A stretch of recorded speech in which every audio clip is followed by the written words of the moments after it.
An oven bag, cooking bag, or roasting bag is a bag used for the roasting of meat or other food in an oven. They may be made of nylon.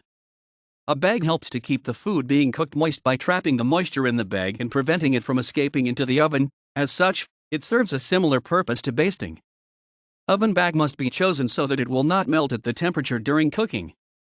Oven bags are made of a heat-resistant nylon.Oven bags should be carefully placed so that the bag does not come in contact with any hot surfaces in the oven, such as heating elements or oven racks. These may cause the bag to melt, smoke, or catch fire. In 1998, a study measured the migration of non-volatile and volatile compounds from oven bags to chicken. As much as 16% of the nylon from microwave and roasting bags were observed in the chicken after roasting at 200 C for 2 hours, and as much as 0.08% of the total 2-cyclopentanone content in the bags were observed. References